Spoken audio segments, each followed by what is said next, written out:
ஒரு ஊரில் ஒரு மன்னர் இருந்தார். புத்தி கூர்மை உள்ள ஒரு மன்னர். பொதுவாக மன்னர்களுக்கு சந்தேகம் வந்தால் சபையில் உள்ள சான்றோர்கள்கிட்ட கேட்டு தெரிஞ்சுக்கிறது தானே வழக்கம். ஆனால் இங்கே அப்படி இல்லை. மற்றவங்களுக்கு சந்தேகம் வந்தால் மன்னர்கிட்ட வந்து கேட்டு தெரிஞ்சுக்குவாங்க. அது மாதிரி கேட்டு தெரிஞ்சுக்கிறதுக்காக ஒரு பெரியவர் ஒரு நாள் வந்தார். அவர் கையில் 3 பொம்மைகள் வச்சுருந்தார். 3 ஒரே மாதிரி பொம்மைகள், கொஞ்சம் கூட வித்தியாசம் தெரியல. ஏது இந்த பொம்மைன்னு கேட்டார் மன்னர். எனக்கு வேண்டியப்பட்ட ஒருத்தங்கிட்ட இருந்து இதை வாங்கிட்டு வந்திருக்கிறேன். நான் தான் அவன்கிட்ட இந்த பொம்மையை செஞ்சு கொடுக்கும்படியா கேட்டுக்கிட்டேன். அவன் ரொம்ப புத்திசாலி, அவன் தான் இதை செஞ்சு கொடுத்தான். ஆனால் அதில் ஒரு சிக்கல் அப்படின்னார். என்ன பிரச்சனைன்னு கேட்டிருக்காரு இவர். நான் அவன்கிட்ட கேட்டது 3 விதமான பொம்மைகளாக இருக்கணும்னு கேட்டேன். அவன் என்னடான்னா 3 ஒரே மாதிரியாக செஞ்சு கொடுத்துட்டான் அப்படின்னார். அவங்ககிட்டயே கேட்கறது தானே அப்படின்ட்டுருக்காரு இவர். கேட்டேன், அவன் என்ன சொல்கிறான்னா இது 3 ஒரே மாதிரி பொம்மை கிடையாது, 3 விதம், ஒன்றுக்கு ஒன்று வித்தியாசம் இருக்குது.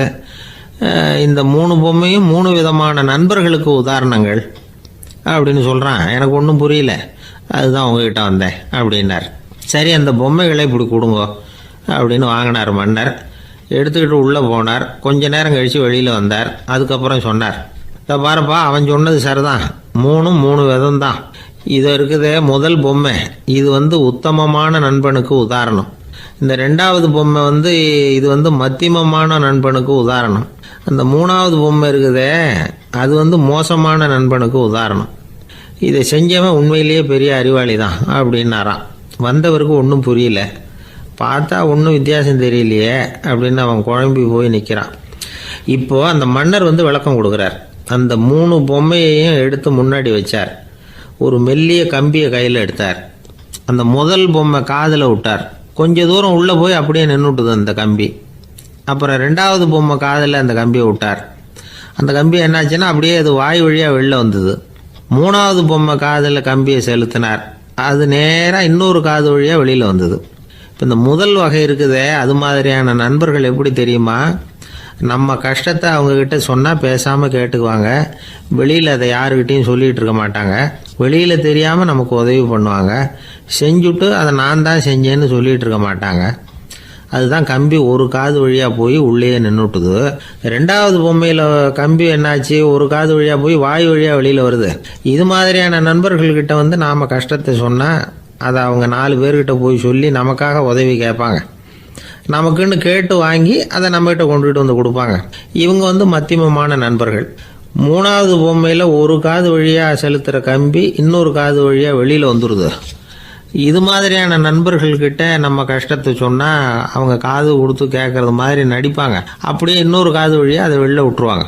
அதை பற்றி கவலைப்பட மாட்டாங்க. இதுதான் இந்த பொம்மைகளுக்குள்ளே இருக்கிற வித்தியாசம் அப்படின்னு விளக்கம் கொடுத்தாராம் மன்னர். படிக்கிற பிள்ளைங்கள்லேயும் இது மாதிரி 3 வகை உண்டு. சில பேர் காதால் வாங்கி மனசில் வச்சுக்குவான். சில பேர் காதால் வாங்கி பேனாவால் எழுதி விடுவான். சில பேர் ஒரு காதால் வாங்கி இன்னொரு காதால் வெளியில் விட்டுருவான். ஒரு பையன் வகுப்பில் ஆசிரியர் பாடம் நடத்தும் பொழுது தலையை வேகமாக ஆட்டி ஆட்டி கேட்பானான். ஏன்டா இப்படி தலையை இப்படி ஆட்டுற அப்படின்னு கேட்டிருக்கான் பக்கத்தில் இருந்தவன். தலையை ஆட்டினா தாண்டா ஒரு காது வழியாக உள்ளே போகிறது, இன்னொரு காது வழியாக வெளியில் வேகமாக வெளில போகும் அப்படின்னானான் அந்த பையன்.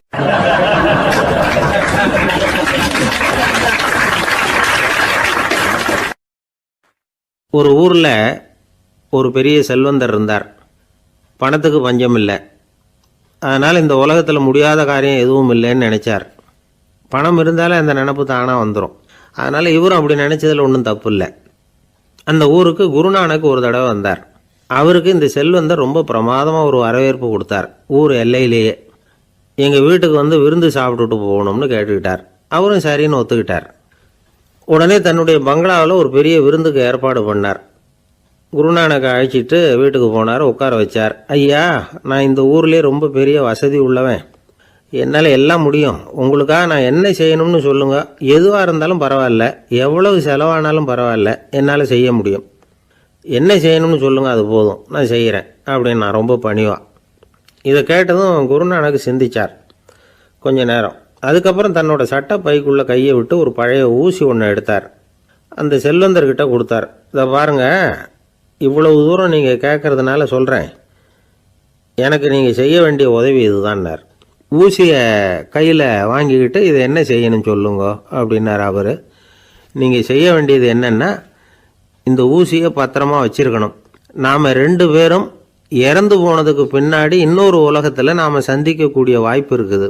அப்போ இந்த ஊசியை என்கிட்ட கொண்டாந்து கொடுக்கணும். இதுதான் நீங்கள் எனக்காக செய்ய வேண்டிய உதவி அப்படின்னார் குருநானக் லேசாக சிரிச்சுக்கிட்டே. இதை கேட்ட உடனே இந்த பெரியவர் முழிக்க ஆரம்பிச்சிட்டார். அது எப்படிங்க, நான் சாகிறப்ப எப்படி இந்த ஊசியை எடுத்துக்கிட்டு இன்னொரு உலகத்துக்கு வர முடியும்னார். ஊசி மாதிரி ஒரு சின்ன பொருளை கூட இந்த உலகத்தை விட்டு நாம் போகிறப்ப எடுத்துகிட்டு போக முடியாதுங்கிறப்போ உங்களோட செல்வத்தையெல்லாம் எப்படி அங்கே எடுத்துகிட்டு வர போகிறீங்க அப்படின்னு கேட்டார் குருநானக்.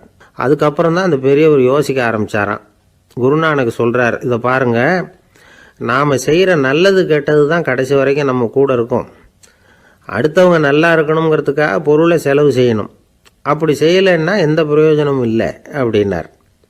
அதுக்கப்புறம் தான் அந்த செல்வந்தரின் அறிவு கண் திறந்து தான் உடனே குருநானக்கை வணங்கினார்.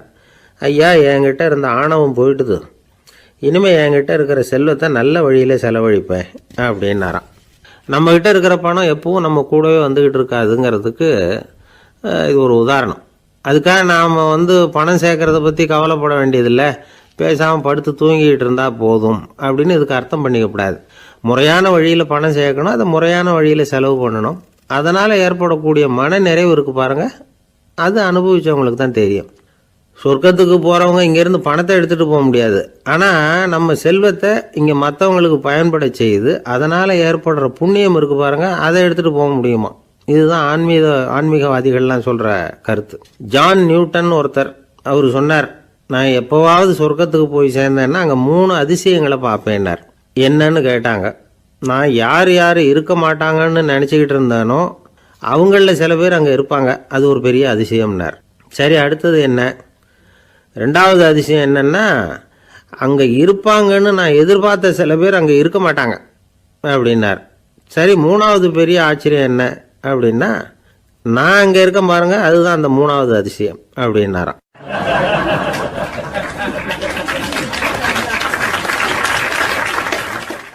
இன்பம் துன்பம் இது 2ம் சேர்ந்தது தான் வாழ்க்கை. இது எல்லாரும் சொல்லிகிட்டு இருக்கிற ஒரு உண்மை. அது சரி, இது 2ம் வர்றதுக்கு என்ன காரணம்? துறவி ஒருத்தர் யோசித்து பார்த்துருக்கார். இன்ப துன்பம் தோன்றுவதற்கு முக்கியமாக 6 காரணங்கள் உண்டு அப்படிங்கிறார் அவர்.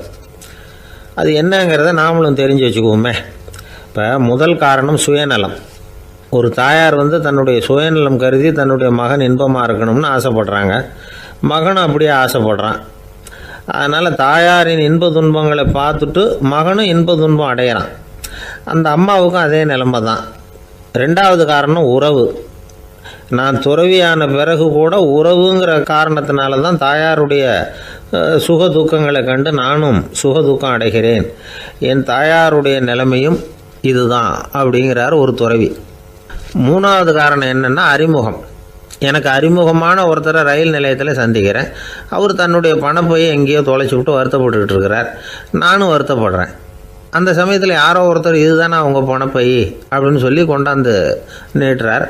பணப்பையை தொலைச்சவர் சந்தோஷப்படுறார், நானும் சந்தோஷப்படுறேன். இது அந்த துறவி சொல்கிற அனுபவம். 4வது காரணம் என்னென்னா கருணை. எனக்கு முன்னே தெரியாத ஒருத்தனை யாரோ ஒருத்தன் அடித்து காயப்படுத்தி போடுறான். கருணை காரணமாக நான் அதுக்காக துக்கப்படுறேன். 5வது காரணம் எதையும் நம்புறது. ஒரு பசுமாட்டை ஒரு முரணை அடிச்சுக்கிட்டு இருக்கிறான் அப்படின்னு ஒருத்தர் நம்மகிட்ட சொல்கிறாருன்னு வைங்க, உடனே நான் துக்கப்படுறேன். இன்னொருத்தர் அந்த முரணனை போலீஸ்காரங்க பிடிச்சிட்டு போயிட்டாங்கன்னு சொல்கிறாரு, நான் உடனே சந்தோஷப்படுறேன். 3வதாக ஒருத்தர் முதல் 2 பேரும் சொன்னது பொய்யுங்கிறார். அப்போ நான் இன்ப துன்பம் 2மே இல்லாமல் நிம்மதியாக இருக்கிறேன். இது ஒரு விதம். அடுத்தது 6வது காரணம் என்னென்னா தன்மயமாகுதல். ஒரு நாவல் படிச்சுக்கிட்டு இருக்கிறோம், அதில் வர்ற பாத்திரங்களோட நாம் ஒன்றி போயிடுறோம். அதில் வர்ற பாத்திரங்கள் சிரிச்சுதுன்னா நாமளும் சிரிக்கிறோம், அது அழுதுன்னா நாமளும் அழறோம். அதெல்லாம் அந்த துறவி சொல்கிற அனுபவ உண்மைகள். இன்ப துன்பம் இது 2ம் தோன்றுவதற்கு சுயநலம், உறவு, அறிமுகம், கருணை, எதையும் நம்புறது, தன்மயமாகிறது, இது எல்லாம் தான் முக்கிய காரணம் அப்படின்னு அவர் சொல்கிறார். ஆகக்கூடி ஒட்டு மொத்தமாக யோசனை பண்ணி பார்த்தா பிற பொருள்கள் மீது பற்றுதல் காரணமாக தான் நாம் இன்ப துன்பம் அடையிறோம் அப்படிங்கிறத புரிஞ்சிக்க முடியுது. மனுஷன் இன்ப துன்பம் அடையிறதுக்கு 7வது காரணம் கூட ஒன்று உண்டு அப்படின்னு சொல்லிகிட்டே வந்தார் ஒருத்தர். அது என்ன அப்படின்னு கேட்டோம். அதுதான் சார் இந்த நீங்கள் சொல்லிட்டு வர்ற இன்று ஒரு தகவல்னார். எப்படி சொல்கிறீங்கன்னு கேட்டோம். இன்று ஒரு தகவல் கேட்க ஆரம்பிக்கிறப்போ மனசில் இன்பம், ஆரம்பித்த உடனே இது ஏற்கனவே கேட்ட சமாச்சாரமாச்சே அப்படின்னு நினைக்கிறப்போ துன்பம் அப்படின்னு அதுக்கு ஒரு விளக்கம் கொடுத்தார் அவர்.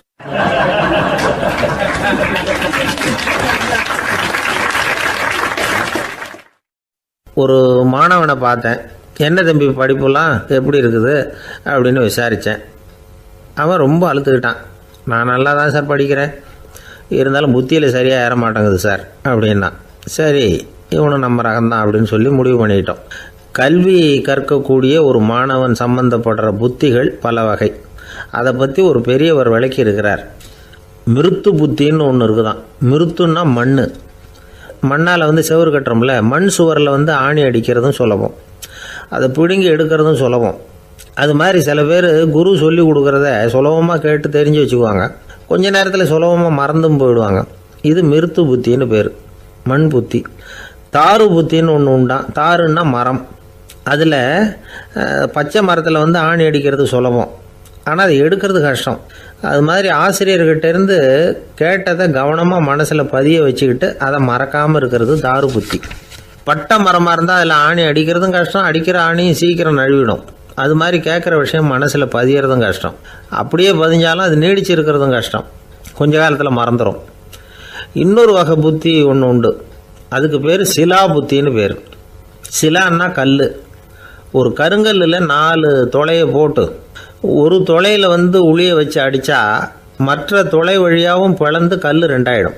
அது மாதிரி சந்தியான இடங்களில் குறிப்பாக ஒரு பொருளை சொன்னால் அதை வச்சுக்கிட்டு மற்றதையும் தெரிஞ்சுக்கிறது, அது சிலா புத்தின்னு பேர். வேணு புத்தின்னா என்ன தெரியுமா? வேணுன்னா மூங்கில் கணுவில் ஒரு பக்கம் உளிய வச்சு அடித்தா 2 பக்கமும் பிளந்துடும். அது மாதிரி ஒரு செய்தியை கேட்டுக்கிட்டு இருக்கிறப்பவே அதோட முன்பின் தொடர்களையும் தெரிஞ்சுக்கணும், அது வேணு புத்தி. தைல புத்தின்னு ஒன்று உண்டு. தைலம்ங்கிறது எண்ணெய். தண்ணியில் ஒரு துளி எண்ணெயை விட்டால் அது தண்ணி பூரா பரவி போடுதில்ல, அது இப்படி பரவுறது மாதிரி ஆசிரியர் சுருக்கமாக ஒரு கருத்தை சொன்னால் அதை வச்சுக்கிட்டு பூரா விஷயங்களையும் தெரிஞ்சுக்கணும், அது தைல புத்தி. கற்பூர புத்தின்னு ஒன்று கேள்விப்பட்டிருக்கோம். அது எப்படின்னா, கற்பூரம் தீ பட்ட உடனே பிடிச்சிக்கும். ஆசிரியர் சொன்ன உடனே நுண்ணறிவோட பாடங்களை புரிஞ்சுக்கிறது இந்த வகை புத்தி. கரி புத்தின்னு ஒன்று. அது எப்படின்னா, கரியில் நெருப்பை வச்சு விசிறிய பிறகு அதுக்கப்புறம் அது கறி நெருப்பாகும். அது மாதிரி காலம்புற சாயந்தர வேலைகளில் ஆசிரியர் பாடம் சொல்லி கொடுப்பார், அதை கொண்டு புரிஞ்சுக்கிறது இந்த வகை. கதலித்தண்டு புத்தின்னு ஒன்று சொல்லுவாங்க. கதலிங்கிறது வாழை மரம். வாழைத்தண்டில் தீ வைக்கிறது எவ்வளவு சிரமமோ அவ்வளவு சிரமத்தோடு கல்வி கற்கிறது கதலித்தண்டு புத்தி. இதை தவிர இன்னும் சில வகையான மாணவர்களை கூட அடையாளம் காட்டுறாங்க. ஆசிரியர் சொன்னதில் நல்லதை மட்டும் எடுத்துக்கிறவன் அன்னம். ஆசிரியர் கிடைச்ச இடத்துல பாடத்தை கேட்டுக்கிட்டு பிறகு தனியாக உட்காந்து சிந்திக்கிறவன் பசுமாடு. அப்படி தானே, புல் கண்ட இடத்துல மேயும், அதுக்கப்புறம் நிதானமாக அசை போட்டுக்கும். ஆசிரியர் சொன்னதை தவிர வேறு எதையும் சொல்ல முடியாதவன் கிளி. பல இடங்களில் பாடங்கள் கேட்டு கடைசியில் ஒன்றும் புரியாமல் போகிறவன் ஆடு ஒரு செடியில் வயிறார மேயாது, ஒரே செடியில். இக்கரைக்கு அக்கறை பச்சைன்னா அங்கேயும் இங்கேயும் அலைஞ்சிக்கிட்டே இருக்கும். சில பேருக்கு எருமைன்னு பேர். எருமை எப்படின்னா குளத்து நீரை கலக்கி தான் குடிக்கும். அது மாதிரி ஆசிரியர் மனசை நோக செய்து பயில்கிற மாணவர்கள்லாம் இந்த ரகம். இவ்வளவுலாம் இருந்தாலும் இந்த காலத்து மாணவர்கள்லாம் ஒரு தனி ரகம். ஒரு ஆசிரியர் வகுப்பில் பாடம் நடத்திக்கிட்டு இருந்தார். இலக்கண வகுப்பு. இறந்த காலம், நிகழ்காலம், எதிர்காலம், past tense, present tense, future tense, இதை பற்றிலாம் பாடம் நடத்துகிறார். எல்லாம் சொல்லி கொடுத்துட்டு இப்போ நான் ஒரு வாக்கியம் சொல்லுவேன், அது என்ன காலம் அப்படிங்கிறத நீங்கள் சொல்லணும்னார் ஆசிரியர். சரின்னாங்க மாணவர்கள்லாம். நான் நாளைக்கும் பாடம் நடத்தப் போகிறேன், இது என்ன காலம் அப்படின்னு கேட்டார் ஆசிரியர். அதாவது நான் நாளைக்கும் பாடம் நடத்தப் போகிறேன், இந்த வாக்கியம் என்ன காலம்னு கேட்டார். ஒரு பையன் மெதுவாக எழுந்திரிச்சு சொன்னான், இது எங்கே போதாத காலம் சார் அப்படின்னு சொல்லிவிட்டு உட்காந்துட்டானா.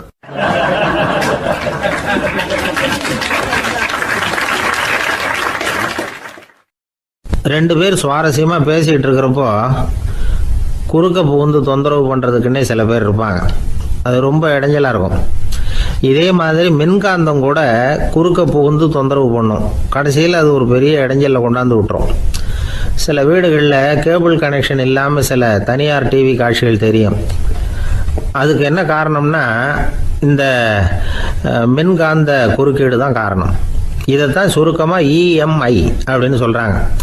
அதாவது எலக்ட்ரோ மேக்னெட்டிக் இன்டர்ஃபியரன்ஸ். இது ஏற்படக்கூடிய இடங்கள் எது எதுன்னு எடுத்துக்கிட்டா அது ஒரு பெரிய பட்டியலாகவே போயிடும்.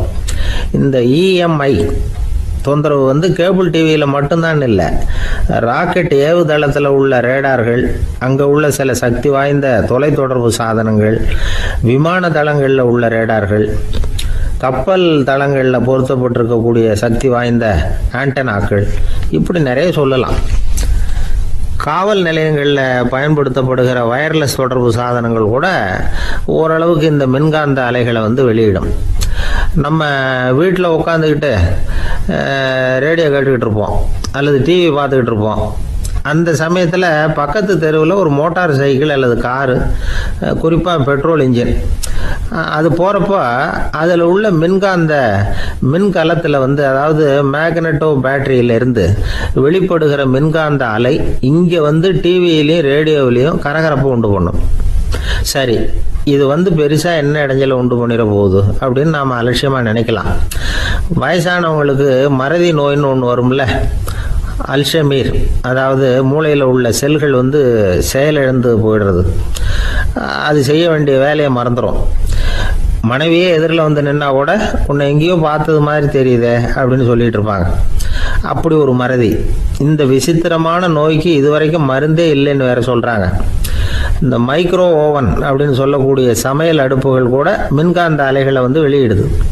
சமயத்தில் சில தொழிற்சாலைகளில் கூட பெரிய விபத்துக்களை இந்த இஎம்ஐ உண்டு பண்ணிவிடும். இதை பற்றி தீவிரமாக சிந்திக்க ஆரம்பித்ததே ஒரு விபத்துக்கு பிறகு தான். அமெரிக்காவுக்கும் வியட்நாமுக்கும் இடையில் போர் நடந்தது.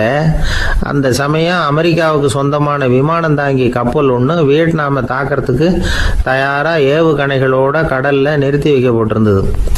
தற்செயலாக அந்த பகுதியில் கப்பல் தொலைத்தொடர்பு பகுதிக்கு அருகில் ஊடுருவிய இந்த சக்தி வாய்ந்த ரேடியோ அலைகள் ஏவுகணையில் இருந்த மின்னணு சர்க்கியூட்டை பூர்த்தி செஞ்சு வச்சுட்டுது.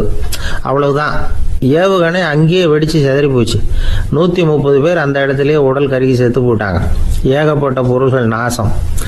இந்த விபத்துக்கான காரணம் என்னங்கிறத உடனடியாக யாராலையும் கண்டுபிடிக்க முடியல. ரொம்பவும் கடுமையாக முயற்சி பண்ணி கடைசியாக கண்டுபிடிச்சாங்க, இது வந்து இந்த இஎம்ஐ வேலை தான் அப்படின்னு.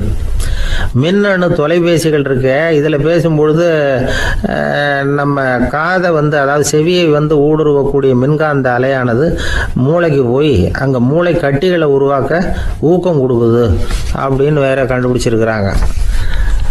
இந்த இஎம்ஐ ரொம்ப குறைஞ்ச மின்காந்த அழுத்தத்தில் நமக்கு எந்த பாதிப்பையும் ஏற்படுத்துறதில்ல. மின்காந்த அலைகள் அழுத்தத்தோடு இருக்கிற இடங்களில் ரொம்ப நேரம் இருந்தோம்னா நம்ம உடம்பின் வெப்பநிலை 2 டிகிரி செல்சியஸ் வரைக்கும் அதிகரிக்குதாம். அதனால் வெப்பநிலையை வந்து சீராக்கிறதுக்கு இதய துடிப்பும் வந்து அதிகரிக்குது. இப்படிலாம் கண்டுபிடிச்சிருக்கிறாங்க. இப்போல்லாம் இந்த மின்காந்த குறுக்கீடுகளை தடுக்கிறது எப்படி அப்படின்னு விஞ்ஞானிகள் யோசனை செய்ய ஆரம்பிச்சிருக்கிறாங்க. இந்த விஷயத்தில் அலட்சியமாக இருந்தோம்னா எதிர்காலத்தில் நிறைய பேருக்கு இந்த ஞாபக மறதி நோய் வந்துடும். அப்புறம் அது ரொம்ப கஷ்டமாக போயிடும். ஒரு குடும்ப தலைவர் தன் மனைவியை பார்த்து, யார் நீ, உன்னை எங்கேயோ பார்த்தது மாதிரி இருக்குதே அப்படின்னு சொல்லிக்கிட்டு இருந்தார். உடனடியாக அவரை போய் பார்த்தேன். வாங்க டாக்டர்கிட்ட போகலாம் அப்படின்னு.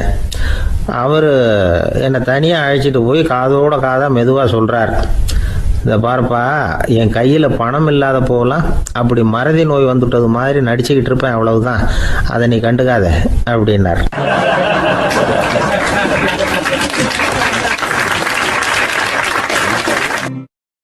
ஒரு கணவன் மனைவி எப்போ பார்த்தாலும் அவங்க 2 பேருக்கும் இடையில சண்டை வந்துக்கிட்டே இருந்தது.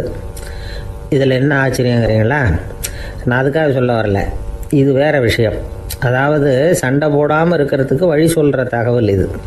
நான் சொன்ன அந்த கணவன் மனைவி எப்படின்னா, கணவன் ஒரு வார்த்தை சொன்னால் மனைவி கிட்டேருந்து 2 வார்த்தை பதிலாக வரும். இதுக்கு கணவன்கிட்டேருந்து 4 வார்த்தை பதிலாக வரும். இப்படி வார்த்தைகள் பெருகி போய் கடைசியில் வம்பில் வந்து முடியும்.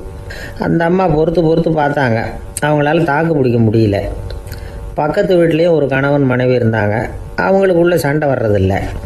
அது எப்படி அவங்களால மட்டும் சண்டை போடாமல் இருக்க முடியுது அப்படின்னு இந்த அம்மாவுக்கு ஆச்சரியம்.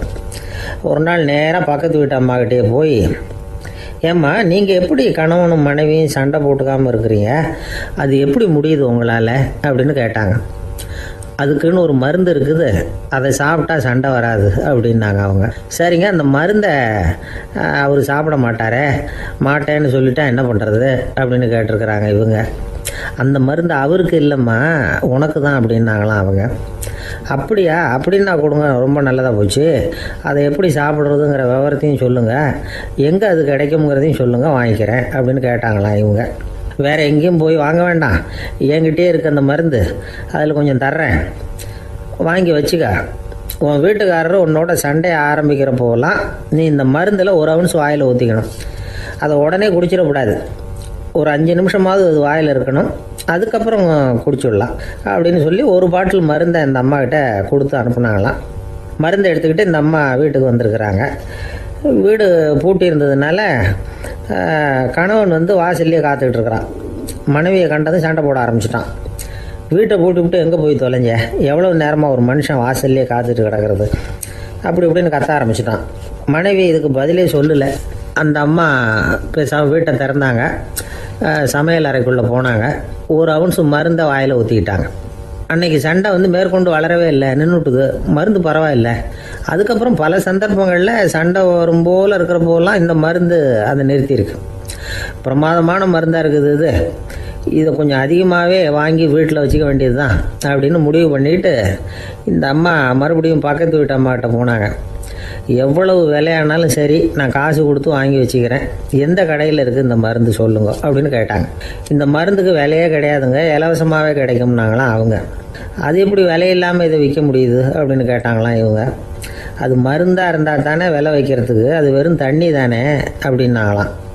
வெறும் தண்ணியாக சண்டையை நிறுத்துது அப்படின்ட்டு இருக்காங்க இவங்க. அது சண்டையை நிறுத்தலை, உன்னோட மௌனம் தான் சண்டையை நிறுத்துது. நீ வாயில் தண்ணியை வச்சுக்கிறதுனால எதிர்த்து பேசுறதில்ல, அதனால் உன்னுடைய கணவர் கோபம் வந்து சாந்தமாயிடுது அப்படின்னாங்களாம் அவங்க. இந்த கதையிலேருந்து சண்டையை நிறுத்துகிற மருந்து எதுன்னு தெரிஞ்சுக்கிட்டோம் இல்லையா? ஒருத்தர் என்ன பண்ணார், பாட்டிலில் வந்து தண்ணியை ஊற்றி வச்சுக்கிட்டு அவர்கிட்ட வர்றவங்களுக்கெல்லாம் இதை சிபாரிசு பண்ணலாம்னு நினச்சிக்கிட்டு உட்காந்துருந்தார். ஒரு அம்மா வந்தாங்க. இதை கேட்டுவிட்டு இதையே ஒரு மருந்து மாதிரி கொடுக்கலாம்ங்கிறது அவர் முடிவு. அதனால் பாட்டிலில் தண்ணி அடித்து வச்சுக்கிட்டு அதில் கலருக்காக என்னத்தையோ ஒரு ஜீரகம் அது மாதிரி எதையாவது கலந்து வச்சுக்கிட்டு ஒரு மருந்து மாதிரி ஒரு பாவனையில் வச்சுக்கிட்டு உட்காந்துருக்காரு. யாராவது வீட்டில் சண்டைன்னா என்கிட்ட வாங்க மருந்து தரேன்னு. ஒரு அம்மா வந்தாங்க. எனக்கும் என் வீட்டுக்காரருக்கும் அடிக்கடி சண்டை வருதுங்க அப்படின்ட்டுருக்காங்க. கவலைப்படாதம்மா, நான் ஒரு மருந்து தரேன்னு சொல்லி வீட்டுக்குள்ளே போய் ஒரு பாட்டில் எடுத்து வந்து கொடுத்தாரு. பாட்டிலில் இருக்கிறது என்னங்கிறத சொல்லிவிட்டா அது பேரில் மரியாதை வராது இல்லையா? அதனால் சொல்லலை. அந்த அம்மா வாங்கிட்டு போனாங்க. 4 நாள் கழித்து திரும்பி வந்தாங்க. என்னம்மா வீட்டில் சண்டை நின்று போச்சான்னு கேட்டிருக்காரு இவர். அங்கே நின்று போச்சுங்க, இப்போ உங்ககிட்ட ஆரம்பமாக போகுதுன்னாங்களாம். என்னம்மா அப்படின்ட்டுருக்காரு அவர் பயந்து போய். இப்போ என்னங்க நீங்கள் என்ன மருந்து கொடுத்துருக்குறீங்க என்னங்க அப்படின்னாங்களாம் கோபமாக. அது வெறும் தண்ணி தானே அப்படின்ட்டுருக்காரு இவர். தண்ணியாக இது நல்லா பாருங்கள் அப்படின்னு அந்த பாட்டில் நீட்டினாங்களாம். இவர் வாங்கி பார்த்துருக்காரு. அப்புறம் தான் விஷயம் புரியுது அவருக்கு. இவர் கை தவறுதலாக அவங்க வீட்டில் இருந்த மண்ணெண்ணெய் பாட்டில் எடுத்து அவர்கிட்ட கொடுத்துருக்குறாங்க. அப்புறம் என்ன ஆகும், சண்டை வராமல்.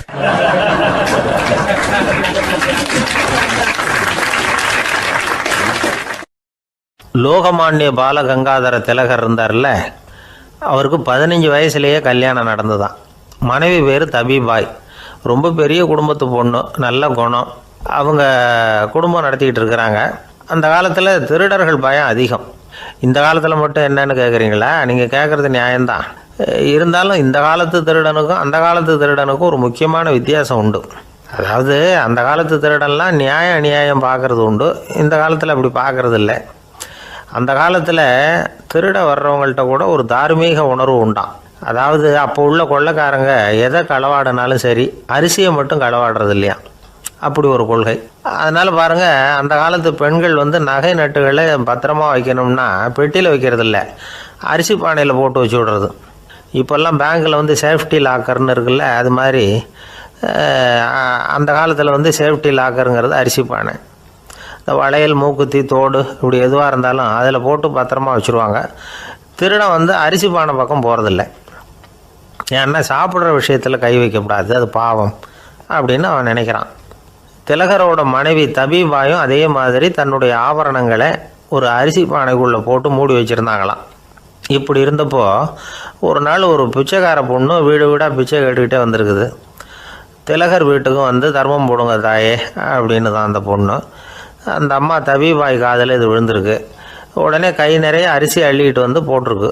பாத்திரத்தில் அரிசியை போட்டதுக்கு அப்புறம் தான் தெரியுது பளிச்சுன்னு கண்ணில் படுது. அதாவது அந்த அம்மாவோட வைர மூக்குத்தி ஒன்று அரிசியோடு சேர்ந்து அந்த பிச்சைக்கார பொண்ணு பாத்திரத்தில் போய் விழுந்துட்டுது. இந்த அம்மாவுக்கு மனசுக்குள்ளே குழப்பம், என்ன இப்படி ஆகிட்டுதே, மூக்குத்தி போயிட்டுதே, பிச்சை பாத்திரத்துலேருந்து அதை எப்படி எடுக்கிறது அப்படின்னு தயக்கம். வாயை திறந்து அதை கேட்குறதுக்கும் கூச்சம். திண்ணையில் உட்காந்துருந்த திலகர் இவ்வளவையும் பார்த்துக்கிட்டு இருக்கிறார். மனைவியின் மனசுக்குள்ளே நடக்கிற மௌன போராட்டத்தை அவர் நல்லா புரிஞ்சுக்கிட்டாராம். மனைவியை பார்த்து சொன்னாராம், தபிபாய், இது வந்து தெய்வ சம்மதம்.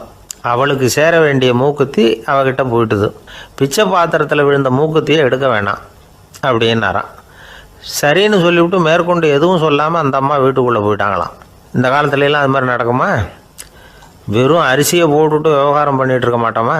ஒரு பெரிய மனுஷன் வீட்டுக்கு ஒரு பிச்சைக்காரன் வந்தான். ஐயா, நாங்கள் பிச்சைக்காரங்கள்லாம் சேர்ந்து ஒரு சங்கம் வச்சுருக்குறோம், அதுக்கு நிதி சேர்க்குறோம், அதுக்கு ஒரு 100 ரூபா கொடுத்தீங்கன்னா எங்களுக்கு பெரிய உதவியாக இருக்கும் அப்படின்னானா. அதெல்லாம் ஒன்றும் கொடுக்க முடியாது போ அப்படின்னாரான் அவர். அப்படின்னா ஒரு 50 ரூபாயாவது கொடுங்களேன் அப்படின்ட்டுருக்கான். அதுவும் முடியாதுன்னு சொல்லிவிட்டார். 25 ரூபா அப்படின்ட்டுருக்கான். எதுவும் முடியாது அப்படின்னாரான். சரிங்க, இவ்வளோ பெரிய வீட்டுக்கு வந்துட்டு வெறுங்கையோடு திரும்புறது நல்லா இருக்காது, அதனால் சும்மா ஒரு 1 ரூபா மட்டுமாவது கொடுங்க அப்படின்ட்டுருக்கான் அவன். ஒரு பைசா கூட என்கிட்ட கிடையாது அப்படின்னு விட்டாரான் இவர். அப்படின்னா நீங்கள் ஒரு காரியம் பண்ணுங்களேன் அப்படின்னானா அவன். என்ன செய்யணும் அப்படின்ட்டுருக்கார். எங்கள் சங்கத்தில் நீங்களும் ஒரு மெம்பராக சேர்ந்துருங்க அப்படின்னானா.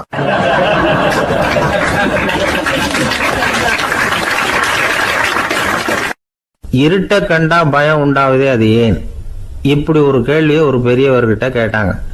அதுக்கு அவர் பதில் சொல்றார், மனிதனுடைய ஆதிகால வாழ்க்கையில தொற்றிக்கொண்ட பயம் இது வந்து வேரூன்றி இருக்குது, இன்னமும் போகல. 50,000 வருஷங்களுக்கு முன்னாடி மனுஷன் வந்து குகைகளில் வாழ்ந்தான். பகல்ல பயம் இருக்காது, ராத்திரியில மிருகங்கள் தாக்கும் கொல்லும், நிம்மதியா தூங்க கூட முடியாது. அதனால இந்த மனுஷனுக்கு இரவுன்னா மரணம் பயம் அப்படின்னு பழகி போச்சு. மனிதர்களுடைய எல்லா மனசையும் சேர்த்து மொத்தமா ஒரு மனசு உண்டு. மனிதர்களுடைய நினைவு இந்த மொத்த மனசுல பதிஞ்சிருக்கு, பரவுது. இந்த மொத்த மனசுல இருட்டு பற்றிய பயம் வந்து பதிந்து நீடிக்குது அப்படிங்கிறார் அவர். இந்த காலத்துல இரவை வந்து பகலாக்கிறதுக்கு எவ்வளவோ விளக்குகள்லாம் வந்தாச்சு. ராத்திரியிலேயும் மிருகங்கள் வந்து தாக்குங்கிற நிலைமை இல்லை. பாதுகாப்பான வீடுகள் விலங்குகளும் விலகி போயிட்டு, விலங்குகள்லாம் விலகி போயிட்டு, வீடுகளும் பாதுகாப்பா இருக்குது. சரி, இருந்தாலும் அந்த பழங்கால பயம் வந்து இருட்டு பயம் இன்னமும் மனுஷனை விட்டு போகல. இன்னொரு விஷயம் என்னன்னா, இருட்டிலேருந்து வெளிச்சத்துக்கு வராத மனிதர்கள் இன்னைக்கு அதிகம். ஒரு ஆளு ஆத்துக்கு மீன் பிடிக்கிறதுக்காக போனான், இன்னும் விடியல, அதுக்குள்ள வலையை எடுத்துட்டு கிளம்பி போயிட்டான். வெளிச்சம் வர்றதுக்கு முன்னாடியே போய் சேர்ந்துட்டான். விடிகிற வரைக்கும் என்ன பண்றது, சும்மா கரையிலேயே உட்காந்து காலாட்டிக்கிட்டு இருக்கிறான். காலில் ஏதோ ஒரு சின்ன மூட்டை தட்டுப்பட்டுது. இருட்டில் அது என்னன்னு சரியா தெரியல. மூட்டைக்குள்ள சின்ன சின்ன கல்லாம் நிறைஞ்சி இருக்குது. சும்மா பொழுது போகணுமேங்கிறதுக்காக இவன் அந்த மூட்டைக்குள்ள இருந்து ஒவ்வொரு கல்லா எடுத்து ஆத்துல வீசிக்கிட்டு இருக்கிறான். விடிகிற வரைக்கும் வேற வேலை இல்லைங்கிறதுனால எப்படி செஞ்சுக்கிட்டே உட்காந்துருக்கிறான். கிழக்க மெதுவா வெளிச்சம் தெரிய ஆரம்பிச்சது. பொழுது விடியறதுக்கான அறிகுறி. இதுக்குள்ள அந்த மூட்டையில இருந்த எல்லா கல்லையும் எடுத்து வீசி எறிஞ்சுட்டான். கடைசியா ஒரே ஒரு கல் மட்டும்தான் கையில பாக்கி இருந்தது. வெளிச்சம் வந்ததும் அந்த கல்லை பார்த்தான், அப்படியே திகைச்சு போயிட்டான். அடடா, இது வரைக்கும் தெரியாம தப்பு பண்ணிட்டோமே அப்படின்னு நினைச்சான். ஏன் தெரியுமா, அவன் கையில இருந்தது வெறும் கல் இல்ல, விலை வசந்த ரத்தன கல். அது இருட்டுல என்னன்னு புரியாததுனால மூட்டையில இருந்த எல்லா ரத்தன கல்லையும் ஆத்துல வீசி எறிஞ்சிருக்கிறான். இப்போ அவனுக்கு அழுகையே வந்துடும் போல இருந்தது.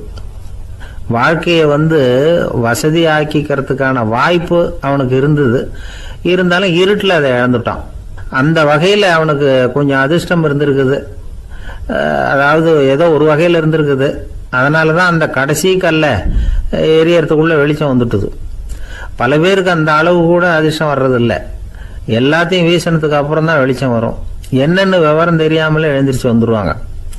வாழ்க்கைங்கிறது ஒரு பெரிய புதையல். அதை புரிஞ்சிக்காம வந்து மனுஷன் வந்து அதை வீசி எரிஞ்சுக்கிட்டு இருக்கான் அப்படிங்கிறது தான் பெரியவங்க கருத்து.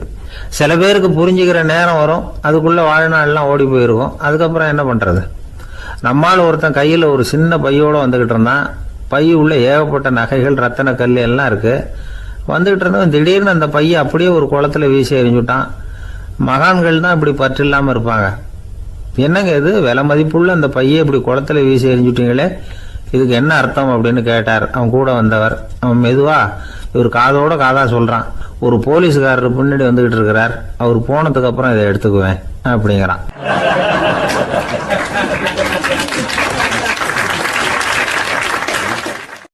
ஒரு அழகான கடற்கரை, சுற்றுலா பயணிகள் நிறைய பேர் அங்கே வந்து போகிறது வழக்கம். சனி ஞாயிறு கூட்டம் அதிகமாக இருக்கும். அதோட விளைவு என்னங்கிறது அடுத்த நாள் தான் தெரியும். ஆமாம், அந்த கடற்கரையை சுத்தப்படுத்துகிற தொழிலாளிகள் திங்கட்கிழமை ரொம்ப சிரமப்படுவாங்க. சனி ஞாயிறு வந்த கூட்டம் கடற்கரை பூராவும் காலி ஐஸ்கிரீம் கப்புகளை வந்து வீசி எறிஞ்சிட்டு போயிடுவோம். ஆயிரக்கணக்கான கப்புகள் அங்கே பரவலாக கிடக்கும். அதையெல்லாம் பொறுக்கி எடுத்து சுத்தம் பண்ணி ஆகணும். இதனால் திங்கட்கிழமை வேலைக்கு வர்றதுக்கு எல்லோரும் பயப்படுவாங்க. அப்படி ஒரு நிலைமை. பல பேர் அன்னைக்கு வந்து லீவ் எடுத்துகிட்டு போயிடுறது வழக்கம். நமக்கு எதுக்கு இன்றைக்கி தொந்தரவுன்னு. இது ஒரு பெரிய பிரச்சனையாக இருந்தது. இதுக்கு என்ன பண்ணலாம் அப்படின்னு யோசனை பண்ணாங்க. ஒரு ஆலோசனை கூட்டத்துக்கு ஏற்பாடு பண்ணாங்களாம். அந்த நகர நிர்வாக அலுவலர்கள், பணியாளர்கள் எல்லாரும் அதில் கலந்துக்கிட்டாங்க. கூட்டம் ஆரம்பமாச்சு. ஆரம்பத்தில் சொன்னாங்க, இந்த பிரச்சனைக்கு ஒரு தீர்வு வேணும், என்ன பண்ணலாம், அதை முடிவு செய்கிறதுக்கு தான் இந்த கூட்டம். இதில் நீங்கள் செய்ய வேண்டியது என்னென்னா, உங்களுக்கு தோன்றுகிற யோசனை எதுவாக இருந்தாலும் சொல்லுங்கள். கொஞ்சம் கூட தயக்கம் வேண்டாம். நாம் சொல்கிற யோசனை ஈடுபடுமா படாதா அப்படின்லாம் யோசிக்க வேணாம். எல்லாருடைய யோசனைகளையும் அப்படியே பதிவு செய்துக்கிறோம். கடைசியாக அதிலேருந்து ஒரு சிறந்த யோசனையை தேர்வு பண்ணி அதை பயன்படுத்தலாம். இந்த சந்தர்ப்பத்தில் இன்னொரு முக்கியமான வேண்டுகோள், எவ்வளவு சாதாரணமான யோசனையாக இருந்தாலும் சரி, அது சொல்லும் பொழுது அடுத்தவங்க வந்து ஏளனம் செய்யக்கூடாது. இது ஒரு பெரிய யோசனையா அப்படின்னு சொல்லி எதையும் அலட்சியப்படுத்தக்கூடாது. இதுதான் அந்த கூட்டத்தின் ஆரம்பத்தில் செய்யப்பட்ட அறிவிப்பு. உடனே அந்த கூட்டத்தில் இருந்தவங்க ஆளுக்கு ஒரு யோசனை சொல்ல ஆரம்பித்தாங்க. ஒருத்தர் எழுந்திருச்சார், இங்கே வர்ற சுற்றுலா பயணிகள்கிட்ட ஆளுக்கு $10 ஒரு டெபாசிட் மாதிரி வைப்பு பணமாக வாங்கிக்கணும். காலி ஐஸ்கிரீம் கப்பை திருப்பி கொடுத்தா அந்த பணத்தை திருப்பி கொடுத்துடலாம். இப்படி ஒரு ஏற்பாடு பண்ணிக்கிட்டா கப்புகளை தேடி பொறுக்கிட்டு இருக்க வேண்டியதில்லை, எல்லாம் ஒரே இடத்துக்கு வந்து சேர்ந்துடும். அப்படியே நாம் வந்து தூக்கிட்டு போய் ஒரு இடத்துல கொட்டி விடலாம் அப்படின்னார். இன்னொருத்தர் எழுந்திருச்சார், கப்பை வந்து கீழே போட்டால் $50 அபராதம் அப்படின்னு அங்கங்கே போர்டு எழுதி வச்சுடலாம். கப்புகளை போடுறதுக்கு அங்கங்கே பெரிய கூடைகளை வச்சுடலாம். நாம் சாவகாசமாக அந்த கூடைகளை சேகரம் பண்ணிக்கலாம் அப்படின்னாராம். இன்னொருத்தர் எழுந்திரிச்சு கொஞ்சம் கோபமாக பேசினார், கப்புகளை வந்து அவங்க வாயிலே திணிச்சு விடணும், அதுகளை முன்னு சாப்பிட்டு பார்த்தா தான் தெரியும் அது எவ்வளவு கஷ்டங்கிறது அப்படின்னு ரொம்ப கடுமையாக பேசியிருக்காரு. இது வேடிக்கையாக தெரிஞ்சாலும் இந்த யோசனையும் பதிவு செஞ்சுக்கிட்டாங்களாம். இப்படி பல யோசனைகள். கடைசியாக எல்லாத்தையும் படித்து பார்த்துட்டு பரிசீலனை பண்ணாங்க. அப்புறம் தான் யோசனை வந்தது. இவர் வேடிக்கையாக சொன்னது, கப்புகளை அவங்கவுங்க வாயிலே திணிச்சு சாப்பிட சொல்லணும், அதுதான் தண்டனைன்னார்ல. ஏன் அப்படி சாப்பிட்றது மாதிரியே கப்புகளை தயார் பண்ண என்ன அப்படின்னு சிந்திக்க ஆரம்பித்தாங்களாம். ஆகா, அதுதான் சரின்னு ஒரு முடிவுக்கு வந்தாங்க. அதுலேருந்து உருவானது தான் இந்த வேஃபர் கப்ஸ். ஐஸ்கிரீமை சாப்பிட்டு முடிச்சதும் கப்பையும் சாப்பிட்டுடலாம். கோன் ஐஸ்கிரீம் சாப்பிட்றோம்ல, அதுதான். அமெரிக்காவில் மியாமி கடற்கரையில் ரொம்ப காலமாக இருந்துக்கிட்டு வந்த குப்பை பிரச்சனைக்கு இப்படி தான் ஒரு தீர்வு வந்து தான். இதுலேருந்து நாம் புரிஞ்சிக்க வேண்டியது என்னென்னா, நாம் அன்றாட எத்தனையோ பிரச்சனைகளை சந்திக்கிறோம், அதுக்கெல்லாம் தீர்வு உண்டு. அது எங்கே ஒளிஞ்சிருக்குன்னு கண்டுபிடிக்கணும். அந்த யோசனையையும் நல்லா தீவிரமாக யோசிக்கணும். யார் என்ன யோசனை சொன்னாலும் அதை வந்து அலட்சியப்படுத்தக்கூடாது. அக்கறையோடு கவனிக்கணும், அதை யோசித்து பார்க்கணும். ஒரு அம்மா தன்னோட வீட்டுக்காரரை ஒரு மனநல மருத்துவர்கிட்ட அழைச்சிட்டு வந்தாங்களாம். டாக்டர், இவருக்கு கோன் ஐஸ்கிரீம் பிடிக்கல, பேப்பர் கப்பில் இருக்கிற ஐஸ்கிரீம் தான் வேணும்னு அடம் பிடிக்கிறார் அப்படின்னாங்களாம். அது ஒன்றும் தப்பு இல்லையேன்னாராம் டாக்டர். இதுக்கு அந்த அம்மா சொன்னாங்களாம், இவர் கப்பு ஐஸ்கிரீம் வாங்குறதுல தப்பு இல்லை டாக்டர், பிரச்சனை அது இல்லை. அப்புறம் வேறு என்னன்னு கேட்டிருக்காரு. வாங்கினதும் ஐஸ்கிரீமை கீழே கொட்டிவிட்டு அந்த பேப்பர் கப்பை மட்டும் விரும்பி சாப்பிட்றார், அதனால தான் உங்ககிட்ட அழைச்சிட்டு வந்தேன் அப்படின்னாங்களாம்.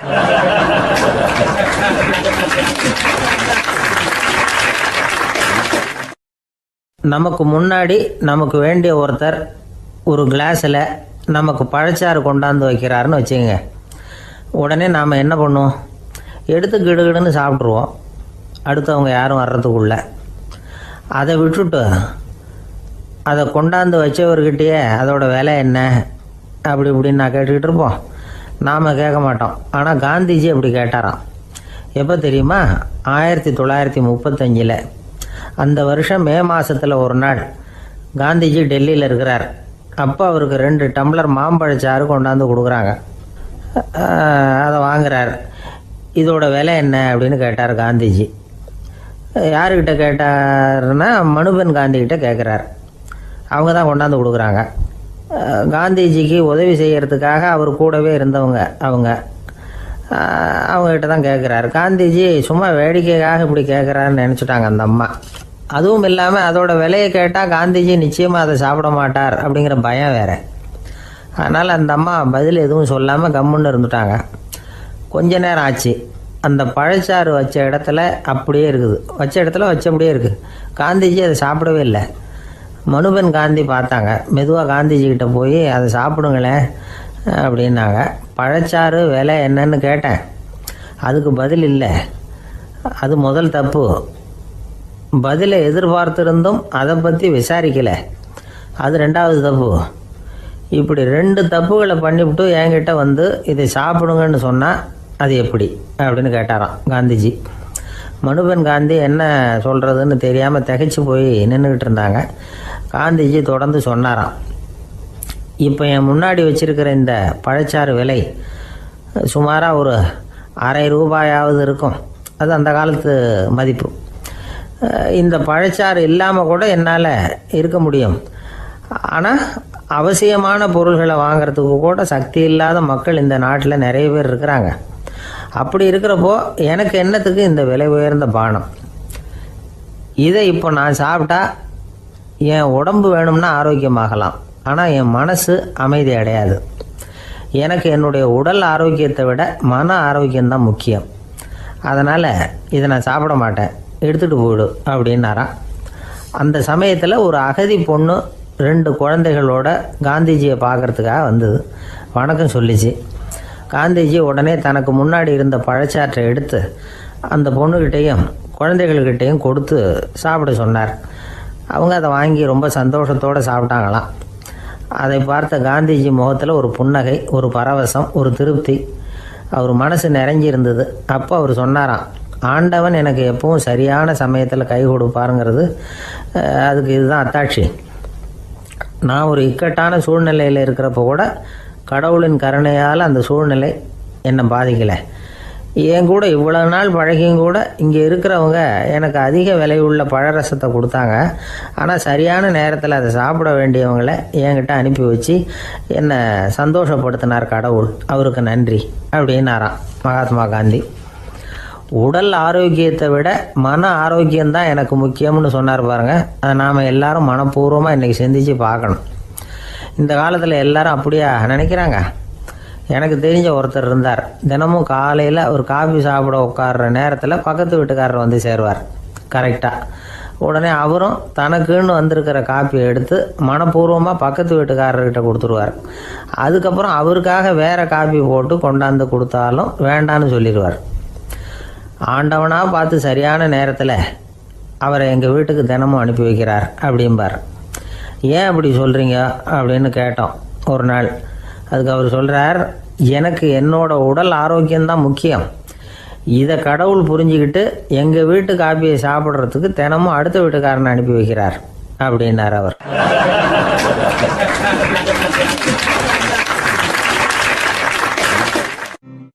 காஞ்சிபுரத்தில் பல்லவ ராஜா ஒரு கோவில் கட்டினார், கைலாசநாதர் கோவில். அதுக்கு கும்பாபிஷேகம் பண்ணுறதுக்கு ஒரு நாள் குறிப்பிட்டு அதுக்கு வேண்டிய ஏற்பாடுகள்லாம் பண்ணினார். முதல் காரியமாக கடவுளை வேண்டிக்கிட்டார், நீங்கள் இந்த கும்பாபிஷேகத்துக்கு நேரில் வந்து கலந்துக்கணும்னார். கடவுள் அந்த ராஜா கனவுல வந்தார்.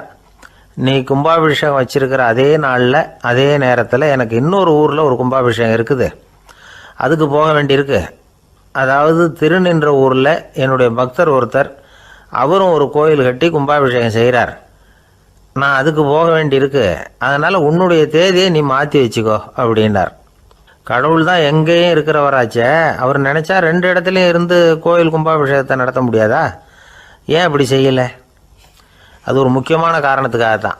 திருநின்ற ஊரில் இருந்த பூசலாருங்கிற அந்த அடியாரின் பெருமையை இந்த உலகத்துக்கு எடுத்து காட்டணுங்கிறதுக்காகத்தான் கடவுள் அந்த ராஜா கிட்ட அப்படி சொன்னார். சரி, அந்த அடியார் அப்படி என்னதான் பெருசாக கோயில் கட்டி விட்டார்? ராஜா கட்டின கோயிலை விட பெருசா? அவர் கட்டினது கருங்கல்லாலேயோ மண்ணாலேயோ மரத்தாலேயோ இல்லை. அவர் கட்டின கோயில் வேறு மாதிரி. அது மனசால் கட்டின கோயில், மனசுக்குள்ளே இருக்கிற கோவில், மனக்கோவில். அந்த அடியார் தன்னோட மனசுக்குள்ளே மாதக்கணக்காக ஒவ்வொரு கல்லாக சேர்த்து கட்டின கோவில். இந்த விஷயம் ராஜாவுக்கு தெரியாது. அவர் என்ன நினச்சிட்டாரு, அது நாம் கட்டின கற்கோயிலை விட ரொம்ப பெருசாக இருக்கும் போல இருக்கு அப்படின்னு நினச்சிட்டார். சரி, அப்பேற்பட்ட அந்த கோயிலை தரிசனம் பண்ணிவிட்டு வருவோம் அப்படின்னு நினச்சி ராஜா திருநின்ற ஊருக்கு போகிறார். அங்கே போய் பார்த்தா கோயிலையும் காணும், ஒன்றையும் காணும். கடைசியில் பூசலார் கட்டின மனக்கோவில் தான் அதுங்கிறத அவர் புரிஞ்சுக்கிறார். உடனே அந்த அடியாரின் காலில் விழுந்து வணங்குறார். அவரோ, இது மனசால முயன்ற கோவில், இதுக்கு இத்தனை பெருமையா அப்படின்னு ஆச்சரியப்படுறார். இதில் ஆச்சரியப்படுறதுக்கு ஒன்றும் இல்லை. ஆண்டவன் விரும்புறது அகபக்தியையே தவிர புற தோற்றங்களே அல்ல. இதை நாம் புரிஞ்சுக்கிட்டோம்னா நமக்குள்ள எந்த வேறுபாடுகளும் வர்றதுக்கு வழியே இல்லை. இன்னொரு ராஜா இருந்தார். அவர் ஆண்டவனுக்கு படைக்கிறதுக்காக ஒரு தார் நல்ல செவ்வாழைப்பழமாக எடுத்துக்கிட்டு போகணும்னு நினச்சார். அதனால் முத நாளே அதை வாங்கிட்டு வர சொன்னார் வேலைக்காரங்கிட்ட. வேலைக்காரன் போனால் கடைத்தெருவில் ஒரு தார் பழம் வாங்கினான். வர்ற வழியில் அவன் குடிசை. அப்படியே எட்டி பார்த்துட்டு போவோமேன்னு நினச்சான். போனான். அங்கே இவனோட குழந்தை பாவம் பசியால் கத்திக்கிட்டு இருக்கு. இவன் பார்த்தான், இவ்வளவு பெரிய தாரில் ஒரு 2 பழம் எடுத்தா தெரியவா போகுது அப்படின்னு நினச்சி ஒரு 2 பழத்தை பிச்சு அந்த குழந்தைகிட்ட கொடுத்தான். அதை வாங்கி வயிறார சாப்பிட்டுது. பசி அடங்குச்சு, விளையாட போயிட்டுது. இவன் அதுக்கப்புறம் வாழைப்பழத்தை எடுத்துக்கிட்டு அரண்மனைக்கு வந்தான். 2 பழம் பிச்சிருக்கிறது ராஜாவுக்கு தெரிஞ்சு போச்சு. இவன் உண்மையை சொல்லிவிட்டான். உடனே ராஜா, கடவுளுக்கு படைக்க வேண்டிய பொருளை குழந்தை எச்சில் பண்ண விட்டுருக்கியே அப்படின்னு சொல்லி அவனை கட்டி வச்சு சாட்டையால் அடித்தார் பாவம். மறுநாள் பழத்தை கோயிலுக்கு எடுத்துகிட்டு போனார். கடவுள் முன்னாடி வச்சார். கடவுள் கண்ணை திறந்து பார்த்தார், பழம்லாம் அழுகி இருக்குது. என்ன இது அழுகி போன பழம் அப்படின்னார். ராஜா முழிச்சார். நல்லா தானே இருந்தது அப்படின்னு நினச்சார். அப்போ கடவுள் அந்த ராஜா கிட்ட சொன்னாராம், இதை பார்ப்பா, இந்த தாரில் 2 பழம் தான் நல்ல பழம். அந்த 2 பழங்களையும் நேற்றுக்கே நான் சாப்பிட்டுட்டேன் அப்படின்னாராம். அப்போ தான் ராஜாவுக்கு புரிஞ்சுது, ஏழை குழந்தையின் பசியை தீர்க்கறதுக்காக உதவுன அந்த 2 பழம்தான் இறைவன் சாப்பிட்ட பழம்னு. இறைவன் இருக்கிற இடம் எது? இதுதான். இந்த உலகத்தில் மனுஷன் எவ்வளவோ தவறுகள் செய்கிறான். அதுக்கெல்லாம் என்ன காரணம்? அதை பற்றின ஆராய்ச்சி தான் இன்னைக்கு. இதுக்கு ஆராய்ச்சி என்னத்துக்கு? அது தெரிஞ்ச விஷயம் தானே அப்படின்னு நீங்கள் நினைக்கலாம். ஆனால் அப்படி அலட்சியமாக இந்த விஷயத்தை விட்டுறக்கூடாது. பொதுவாக எல்லோரும் நினைக்கலாம், எது சரி எது தவறு அப்படின்னு தெரியாததுனால தான் மனுஷன் தப்பு பண்ணுறான் அப்படின்னு. ஆனால் அப்படி சொல்லிட முடியாது. மனுஷன் தெரிஞ்சே தான் தவறுகள் பண்ணுறான். இப்போ உதாரணத்துக்கு ஒரு சாலையில் இடது பக்கம் போக வேண்டிய ஒருத்தர் நடுக்கோட்டை தாண்டி வலது பக்கமாக வண்டியை ஓட்டிகிட்டு போகிறாருன்னு வச்சுங்க. என்னப்பா இது தப்பு இல்லையா அப்படின்னு அவர்கிட்ட கேட்டால், அதெல்லாம் எனக்கு தெரியும், நீ உன் வேலையை பார்த்துட்டு போ அப்படிம்பார். வலது பக்கமாக போகிறது தப்புன்னு தெரிஞ்சே தான் அவர் அப்படி செய்கிறார், அப்படி போகிறார். பெரிய உத்தியோகத்தில் இருக்கிறவங்க கூட லஞ்சம் வாங்குறாங்க. அவங்களுக்கெல்லாம் லஞ்சம் வாங்குறது தப்புன்னு தெரியலன்னு அர்த்தம். திருடுறது தப்புன்னு தெரியாமலாம் மனுஷன் திருடுறான். நல்லாவே தெரியும். நீங்கள் வேணும்னா கேட்டு பாருங்கள், வேறு வழி இல்லை அதனால தான் திருடுறேன்பா. திருடுறது ஒரு புண்ணியமான காரியம்னு திருடனே கூட சொல்ல மாட்டான். திருடுறது தவறுங்கிறது திருடனுக்கு தெரியும் அப்படிங்கிறத விளக்கிறதுக்காக ஒரு பெரியவர் ஒரு கதை சொன்னார். அதாவது 2 திருடர்கள் 2 பேரும் சேர்ந்து ஒரு வீட்டுக்கு போய் ஒரு 10,000 ரூபாயை திருடிட்டு வந்துடுறாங்க. ஒரு காட்டு வழியாக வந்துக்கிட்டு இருக்கிறாங்க. இன்னும் விடியல. 2 பேருக்கும் தூக்கம் கண்ணை சுற்றுது.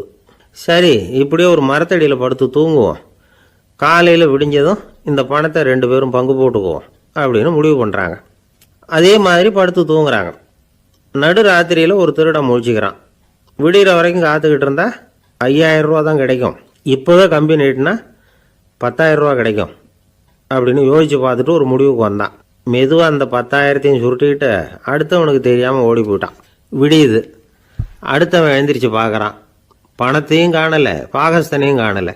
இந்த திருடன் அந்த திருடனை திட்டுறான், திருட்டு பய, அயோக்கிய பய, இப்படி அநியாயமாக கிளப்பிட்டு போட்டானே அப்படிங்கிறான். இதுலேருந்து என்ன தெரியுது? தெரியாமல் எடுத்துக்கிட்டு போகிறது திருட்டு, அயோக்கியத்தனம், அநியாயம் அப்படிங்கிறது இவனுக்கு தெரிஞ்சிருக்குது. அதனால தான் அடுத்தவனை பார்த்து இப்படி திட்டுறான். அதனால் தெரியாததுனால மனுஷன் தவறு பண்ணுறான்னு சொல்கிறது சரியில்லை. அப்படின்னா மனுஷன் பண்ணுற தவறுகளுக்கு உண்மையான காரணம் தான் என்ன? இதே சந்தேகம் அர்ஜுனனுக்கும் வந்துதான். அதனால தான் அவன் வந்து பகவானை பார்த்து கேட்குறான், மனுஷன் வந்து தன் விருப்பத்துக்கு விரோதமாக ஏதோ ஒரு சக்தியினால பலாத்காரமாக இழுக்கப்பட்டது மாதிரி பாவம் பண்ணுறானே, அந்த சக்தி என்ன அப்படின்னு கேட்குறான்.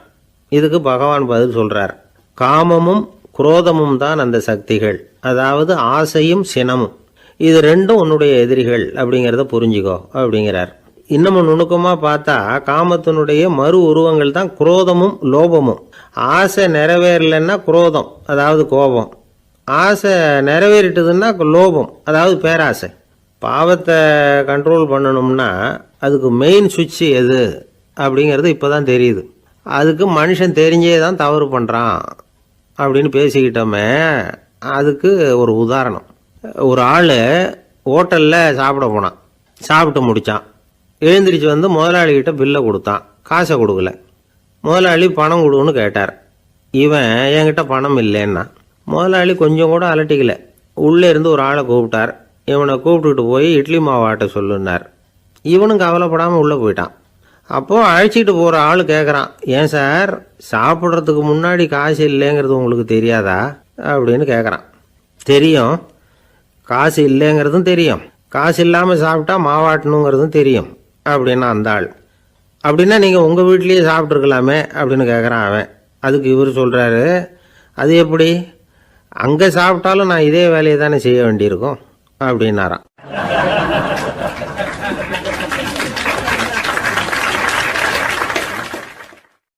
ஒரு மனுஷனை பார்த்து என்கிட்ட வாலாட்டாதே அப்படின்னு சொன்னால் அவன் நம்மக்கிட்ட ஏதோ வம்புக்கு வர்றான்னு அர்த்தம். ஒரு நாயை பார்த்து யாரும் என்கிட்ட வாலாட்டாதே அப்படின்னு சொல்கிறது இல்லை.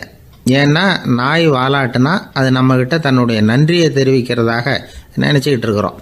ஆனால் அது அப்படி இல்லை அப்படின்னு சொல்கிறாங்க அது சம்பந்தமான நிபுணர்கள். ஒரு நாய் தன்னுடைய வாலை இந்த பக்கமும் அந்த பக்கமுமா இப்படியும் அப்படியும் ஆட்டிக்கிட்டு இருந்தா அது வந்து பதட்டத்தில் கூட இருக்கலாம். நாய் நட்பாக இருந்தாலும் வாலாட்டும், ஆத்திரத்தில் இருந்தாலும் வாலாட்டும், கோபத்தில் இருந்தாலும் வாலாட்டும், குழப்பத்தில் இருந்தாலும் வாலாட்டும், மகிழ்ச்சியாக இருந்தால் கூட அது வாலாட்டும். அதை நாம் வந்து தப்பாக புரிஞ்சுக்கிட்டு அதுக்கிட்ட போய் மாட்டிக்கக்கூடாது. நாயை பற்றி எனக்கு நல்லா தெரியும் அப்படின்னு சொல்கிறவங்க கூட அதுக்கிட்ட கடி வாங்கிட்டு வந்து நிற்கிறது உண்டு. நிபுணர்கள் என்ன சொல்கிறாங்க தெரியுமா, எப்போவுமே நாய்கள் திடீர்னு வந்து கடிச்சு விடுறதில்ல, கடிக்கிறதுக்கு முன்னாடி சில அறிகுறிகளை காட்டும். அதை சரியாக புரிஞ்சுக்கிட்டோம்னா தப்பிச்சுக்கலாம். ஒரு வீட்டுக்கு போகிறீங்க, அங்கே புதுசாக ஒரு நாயை பார்க்குறீங்க, உடனே அதுக்கிட்ட போய் குனிஞ்சு சிரிச்சுக்கிட்டே அது தலையில் தட்டுறீங்க. இது ரொம்ப தப்பான். ஒரு நாய் இன்னொரு நாயை நேருக்கு நேர் பார்த்து பல்ல காட்டுனா அது தன்னுடைய தன்முனைப்பை காட்டுதுன்னு அர்த்தமா. உன்னை விட நான் பெரியவன் அப்படின்னு சொல்லுதுன்னு அர்த்தம். அதனால் நீங்கள் அது மாதிரி கிட்ட போய் சிரிக்கிறோம் அப்படின்னு நினச்சிக்கிட்டு பல்ல காட்டினா உங்களையும் எதிரியாக நினச்சிரும். இன்னொரு விஷயம் என்னென்னா, தலையில் தட்டுனா நாய்க்கு பிடிக்காது. அது வந்து தன்னை அடக்கிறதாகவும் அச்சுறுத்துறதாகவும் நினச்சிக்கிட்டு இருக்கும். சரி, அப்படின்னா புதுசாக ஒரு இடத்துல அல்லது வீட்டில் நாய்க்குட்டியை பார்த்தா என்ன பண்ணுறது? நீங்கள் சும்மா இருங்க, அதுவாக கிட்ட வரட்டும், அதுக்கப்புறம் அதுக்கிட்ட கனிவாக பேசுங்க. கண்ணம், மார்பு, தோல் இங்கெல்லாம் தட்டலாம், தப்பு இல்லையா? தலையில் தான் தட்டப்படாதான். ஒரு நாய் வந்து உங்களை நோக்கி ஓடி வருது, நீங்களும் ஓடுனா அது துரத்த ஆரம்பிச்சிடும். அசையாமல் சில மாதிரி நின்றுடுங்க, அது கிட்ட வராது, அதுக்கு ஆர்வம் இல்லாமல் போயிடும். ஒரு தெருவில் சின்ன பிள்ளைங்க நிறைய பேர் விளையாடிக்கிட்டு இருக்கிறாங்க. அப்போ சில நாய்கள் அங்கே ஓடி வருது, எல்லாரும் ஓடினாங்க. அப்படி ஓடுறப்போ ஒரு பையன் கால் தடிக்க கீழே விழுந்துட்டான். என்னாச்சு தெரியுமா? துரத்திட்டு வந்த நாய்கள்லாம் கீழே விழுந்தவனை ஒன்றும் செய்யலை, அவன்கிட்டே போகல. ஓடிக்கிட்டு இருந்தாங்கள்ல பசங்க, அவங்கள துரத்திக்கிட்டு அவங்க பின்னாடி ஓடிச்சான். அதுதான் நாய்களுடைய சுபாவம். ஒரு நாய் நம்மளை நேருக்கு நேர் முறைச்சி பார்க்குதுன்னு வச்சுங்க, நாமளும் அதை முறைச்சி பார்க்கக்கூடாது, நாம் வேறு பக்கம் எங்கேயாவது பார்க்க ஆரம்பிச்சிடணும். ஒரு நாய் வந்து கோபமாக இருந்ததுன்னா அதோட வால் வந்து உறுதியாக நேராக நிற்கும். ஒரு நாய் பணிந்து போனால் அல்லது பயந்து போனால் அது தன்னோட வாலை காலுக்கு நடுவில் வச்சுக்கும். ஒரு நாய் நம்மளை பார்த்து பயந்து நிற்கிதுன்னு வச்சுங்க, அதனால் நமக்கு ஆபத்து இல்லைன்னு நினச்சிடக்கூடாது. உங்களை பார்த்துட்டு ஒரு நாய் ஒடுங்குச்சுன்னா நீங்கள் விலகி போயிடணும் அப்படின்னு அது நினைக்குது. நிறைய பேர் பயந்து போன நாயால் கடிபடுறாங்க. இவன் நம்மளை விட பெரிய ஆள், மாட்டிக்கிட்டோம், வேறு வழி இல்லை அப்படிங்கிற நினப்பில் தான் நாய் வந்து கடிக்க ஆரம்பிக்குதான். இதே மாதிரி சங்கிலியால் கட்டி போடப்பட்டிருக்கிற நாயும் ஆபத்தானது தான். தொடர்ந்து கட்டி போட்டிருந்தா காலப்போக்கில் அது ஒரு மாதிரி ஆகிடும். நாய் குழந்தைகளை கடிக்காது அப்படின்னு சில பேர் சொல்லுவாங்க. அதுவும் ஒரு தவறான நம்பிக்கை. அதனால் சின்ன குழந்தைகளை தனியாக நாயோட விளையாட விடக்கூடாது. ஆகக்கூடி நாயை பற்றி நிறைய விஷயம் புரிஞ்சுக்க வேண்டியிருக்குது. ஒருத்தர் தன்னுடைய நண்பர் வீட்டுக்கு போயிருந்தார். அவசியம் எங்கள் வீட்டில் சாப்பிட்டுட்டு தான் போகணும் அப்படின்னு ரொம்ப அன்பாக சொல்லிவிட்டார். அதை மீற முடியல இவரால். சரின்னு உட்காந்துட்டார். சாப்பாடு போட்டாங்க. சாப்பிட ஆரம்பித்தார். அவங்க வீட்டில் கட்டி போட்டிருந்த நாய்க்குட்டி இவர் சாப்பிட்றத முறைச்சி பார்த்துது. ஏன் இப்படி என்ன இது முறைச்சி பார்க்குது உங்கள் வீட்டு நாய்க்குட்டி அப்படின்னு அவர் கேட்டார். அப்போ அவங்க சொன்னாங்களாம், அதுக்கிட்ட ஒரு கெட்ட பழக்கங்க, தன்னோட தட்டில் யார் சாப்பிட்டாலும் அது அப்படி தான் முறைச்சி பார்க்கும் அப்படின்னாரா அவர்.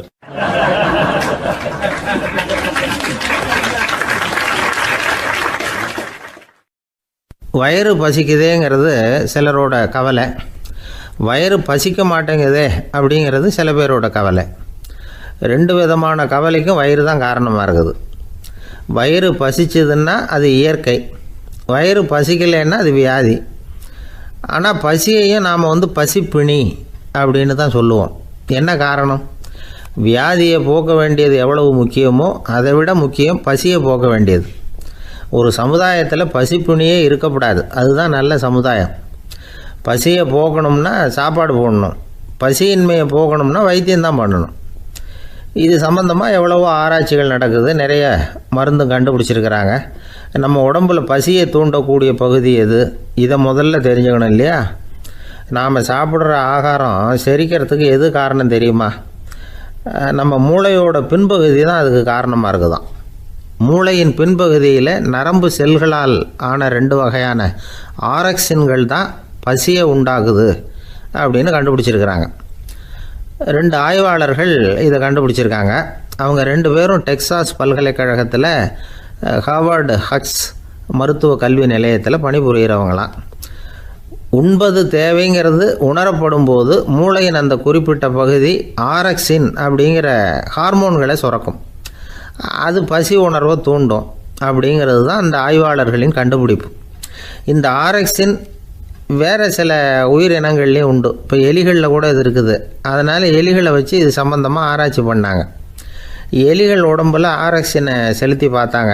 உடனே என்னாச்சு தெரியுமா? அந்த எலியெல்லாம் பசியால் துடிக்க ஆரம்பிச்சுட்டுது. எதையாவது தின்னு பசியை தீர்த்தா போதுங்கிற அளவுக்கு அந்த எலிகள்லாம் அல்லாட ஆரம்பிச்சுட்டுது. இயல்பாக சாதாரணமாக அந்த எலிகள் எவ்வளவு சாப்பிடுமோ அது மாதிரி 8 முதல் 10 மடங்கு அதிகமான ஆகாரத்தை 1 மணி நேரத்துக்குள்ளே சாப்பிட்டு தீர்த்துட்டு தான். சில எலிகளின் மூளையில் இந்த ஆரக்சின் அளவை கட்டுப்படுத்தி பார்த்துருக்குறாங்க. உடனே என்னாச்சு தெரியுமா? அதெல்லாம் சாப்பாட்டை கண்டா முகத்தை திருப்பிட்டு போக ஆரம்பிச்சுட்டு தான். அந்த எலிகளுக்கு பசி எடுக்கலையாம். இந்த ஆராய்ச்சியின் அடிப்படையில் பசியை எடுக்காமல் இருக்கிற மனிதர்களுக்கும் பசியை தூண்ட முடியும் அப்படின்னு சொல்லி ஆராய்ச்சியாளர்கள் தெரிவிச்சிருக்கிறாங்க. ஆக ஆரக்சின் தான் பசிக்கு காரணம்ங்கிறது தெரிஞ்சு போச்சு. சரி, இந்த ஆரக்சின் அப்படின்னா என்ன? அது ஒரு கிரேக்க சொல். அதுக்கு பசின்னு அர்த்தம். நம்ம ஆளுங்களுக்கெல்லாம் பசியை தூண்டுறதுக்கு மருந்து தேவையில்லை, பசியை குறைக்கிறதுக்கு தான் மருந்து தேவை. ஒரு அம்மா டாக்டரை தேடி வந்தாங்களாம். டாக்டர், எங்கள் வீட்டுக்காரருக்கு திடீர்னு அகோர பசி, நிறைய சமைச்சு போடுறேன், அவ்வளவையும் சாப்பிட்டுட்டு கீழே கிடக்கிற குப்பை கூலங்களையும் எடுத்து சாப்பிட ஆரம்பிச்சுட்றார், என்னன்னு கவனித்து பாருங்கள் அப்படின்னாங்களாம். எவ்வளோ நாளாக அப்படி இருக்குதுன்னு கேட்டிருக்காரு டாக்டர். 1 வாரமாக அப்படி இருக்குதுன்னாங்களாம். இவ்வளவு நாளாக ஏன் சும்மா இருந்தீங்க? ஆரம்பத்திலே இங்கே அழைச்சிட்டு வர வேண்டியது தானே அப்படின்னாரான் டாக்டர். அது ஒன்றும் இல்லை டாக்டர், வீடு பூரா சுத்தமாகட்டுமேன்னு பார்த்துக்கிட்டு இருந்தேன் அப்படின்னாங்களாம் அந்த அம்மா.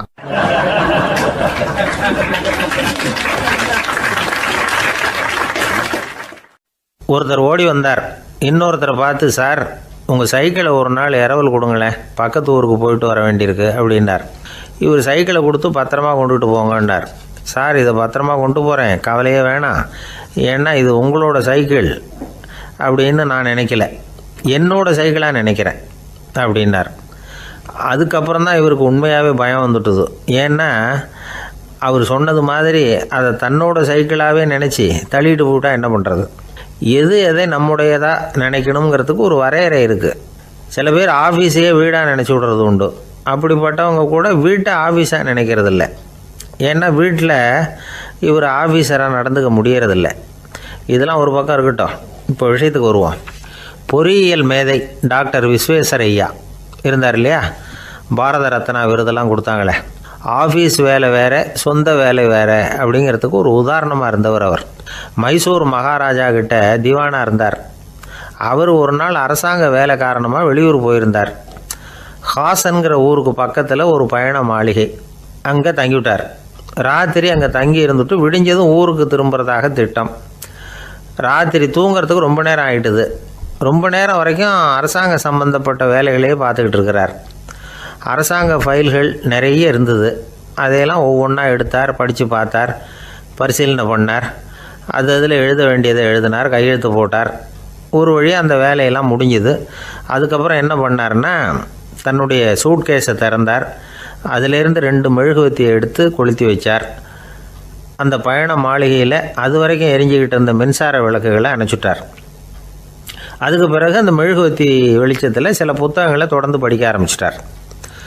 அந்த பயண மாளிகையில் பணியாளராக இருந்தவர் இதை பார்த்துட்டு ஓடி வந்தார். மறுபடியும் மின் விளக்கு போடுறதுக்காக போனார். விஸ்வேஸ்வரய்யா அதை பார்த்துட்டு போட வேணாம்ட்டாராம். இது வரைக்கும் நான் அரசாங்க அலுவல்களை கவனிச்சிக்கிட்டு இருந்தேன், அதனால் மின் விளக்குகள் அப்போ எரிஞ்சதில் தப்பு இல்லை. இப்போ நான் புத்தகம் படிச்சுக்கிட்டு இருக்கேன், இது என்னுடைய சொந்த வேலை. இங்கே இருக்கிற மின் விளக்கு அதுக்காக ஏன் எரியணும் அப்படின்னு கேட்டாராம். இப்போ இருக்கிற சில அரசு பணியாளர்கள்கிட்ட இந்த சம்பவத்தை பேச்சோட பேச்சாக சொல்லி பார்த்தேன். அவங்களால இதை ஜீரணிக்கவே முடியல. நேர்மை தேவை தான் சார், அதுக்காக அவ்வளவு தூரத்துக்கு அது தேவையா அப்படிங்கிறாங்க. விஸ்வேஸ்வரய்யா அப்படி பண்ணினது தான் ஒரு நேர்மையாளர் அப்படின்னு இந்த உலகத்துக்கு நிரூபிக்கணுங்கிறதுக்காக இல்லை. தான் அப்படி நடந்து காட்டினா தன்னை சுற்றி இருக்கிறவங்களும் அதை கேள்விப்படுறவங்களும் முடிஞ்ச அளவுக்கு பொது வாழ்க்கையில், அரசு பணியில் நேர்மையை கடைபிடிக்க முயற்சி பண்ணலாமே அப்படிங்கிறதுக்காகத்தான். இப்போவும் சில பேர் இருக்கிறாங்க, இவங்க ஆஃபீஸ் வேறு வீடு வேறேன்னு நினைக்கிறதில்ல, அவ்வளோ உரிமை. ஒருத்தர் அப்படி தான், அவருக்கு அவசரமாக 5000 ரூபா தேவைப்பட்டது. ஆஃபீஸு பணத்தை எடுத்துக்கிட்டார். அந்த நேரம் பார்த்து ஆடிட் வந்துட்டுது, ஆப்பிட்டுக்கிட்டார். விசாரணை நடக்குது. அவர் சொல்கிறார், சார் நான் நேரம் காலம் பார்க்காம ஆஃபீஸில் வேலை செய்வேன், ஏன்னா அதை என்னோடய ஆஃபீஸாக நினைக்கிறேன். அவசரத்துக்கு அந்த பணத்தை எடுத்தேன், மறுபடியும் வச்சுடலாம்னு தான் இருந்தேன், அதுக்குள்ளே இப்படி ஆகிட்டுது.